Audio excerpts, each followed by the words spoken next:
सच्चे भक्त हरिदास खां की कहानी, जो इस्लाम धर्म के थे, लेकिन उनमें ऐसी हरि भक्ति थी जो बड़े बड़े ऋषि मुनियों में भी नहीं थी।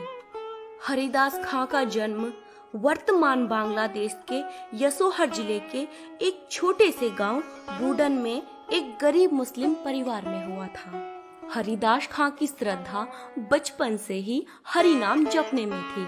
किशोरावस्था में आके उन्होंने संन्यास ले लिया और जंगल में जाकर रहने लगे। हरिदास खां को शांति में रहना अच्छा लगता था। खुद भी वो शांत स्वभाव के थे और हर किसी पर दया करते थे और यही उनका प्रमुख गुण था। वे प्रतिदिन 3 लाख हरि नाम का जाप करते थे। वे एक दिन जंगल में बैठकर हरि नाम का जाप कर रहे थे, वो भी ऊंचे स्वर में। उनकी आवाज सुन एक साधु उनके पास आया और उनसे कहा कि क्या आपका भगवान बहरा है जो आप इतने जोर जोर से जाप कर रहे हैं? तब उन्होंने उत्तर दिया, हे महात्मन, यह हरि नाम बड़ा ही अलौकिक है।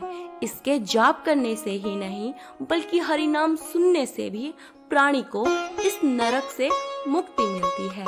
मैं इसी वजह से हरि नाम का जाप ऊंचे स्वर में करता हूँ, ताकि इस वन में जितने भी जीव जंतु हैं, इस वातावरण में कई अदृश्य जीव हैं, वह सब मेरी आवाज सुने और मोक्ष प्राप्त करें।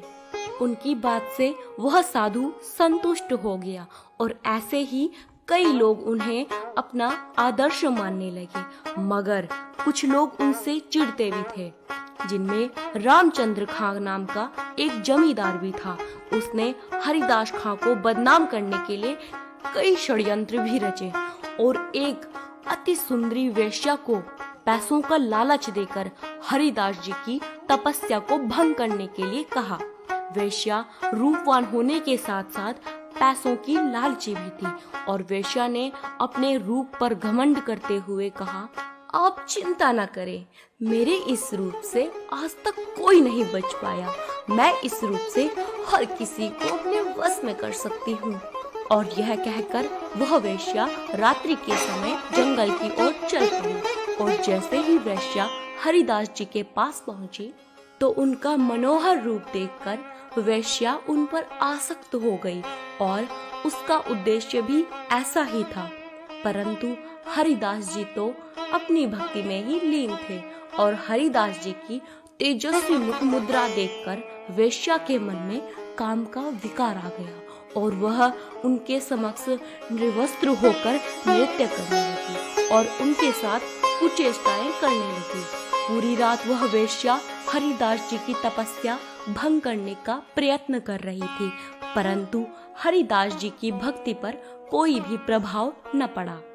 सुबह होने पर उसने अपने वस्त्र पहने और चली गई और वह पूरे 3 दिन तक रोज हरिदास जी को रिझाने का प्रयत्न करती थी, परंतु हरिदास जी बिल्कुल भी अपने ध्यान से विचलित नहीं हुए। जबकि उस वेश्या के कानों में बार बार हरि नाम गूंजने से उसकी आत्मा शुद्ध हो गई। वह चौथी रात्रि भी आई, परंतु हरिदास जी अपने ध्यान में इतने लीन थे कि उनकी आंखों से अश्रु बह रहे थे।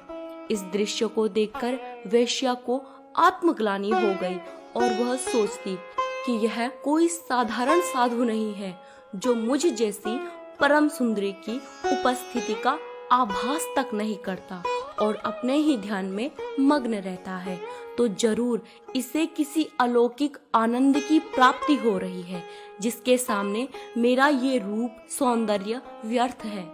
और वेश्या उसी समय पश्चाताप करने लगी और हरिदास जी की शरण में चली गई और उसे हरिदास जी ने दीक्षा देकर सद्मार्ग पर चलने के लिए प्रेरित कर दिया और उस स्थान को उसे ही सौंपकर स्वयं वहां से हरि नाम का प्रचार करने के लिए चल पड़े। परंतु कुछ मुस्लिम अधिकारियों को उनका इस तरह हरि नाम का प्रचार करना बुरा लगा। उन्होंने यह बात बादशाह को बढ़ा चढ़ा कर बताई और फिर हरिदास जी को कारावास में डाल दिया गया। परंतु हरिदास जी ने हरि नाम का जाप करना नहीं छोड़ा और जेल में अन्य बंदी भी उनके साथ हरि नाम का जाप करने लगे। फिर यह देखकर अधिकारियों ने मुकदमा चलाया और कहा, हरिदास, तुम भाग्यशाली हो जो मुसलमान के घर में जन्म लिया, फिर भी हिंदुओं के देवता का प्रचार करते हो, हिंदुओं जैसा आचरण करते हो। हम तो उनके घर का पानी तक न पिए और तुम यह पाप कर रहे हो। अब अगर तुम कलमा पढ़ लो तो तुम पाक हो जाओगे। यह सुनकर हरिदास जी बोले, काजी साहब, इस संसार का मालिक एक है और हम मनुष्यों ने ही अलग अलग धर्म बनाकर उसे बांट दिया है। काजी बोला, ये एक अपराध है और तुम्हें इसकी सख्त सजा मिलेगी। और फिर हरिदास जी को बंदी बना दिया गया और उन पर बहुत अत्याचार किए गए। उन्होंने अपनी आत्मा को केंद्र में स्थित कर लिया। फिर अधिकारियों ने उनके शरीर में कुछ हरकत न देखकर उन्हें मरा हुआ समझकर नदी में फेंक दिया, पर वे वहां से बचकर वापस आ गए। शायद इसीलिए कहते हैं, चाको रखे साहियां, मार सके ना कोई। जब उन अधिकारियों को इस चमत्कार का पता चला तो वे सभी हरिदास जी के चरणों में आ गए और हरिदास जी के भक्त बन गए। तो दोस्तों, कमेंट करके जरूर बताएं कि आपको यह कहानी कैसी लगी।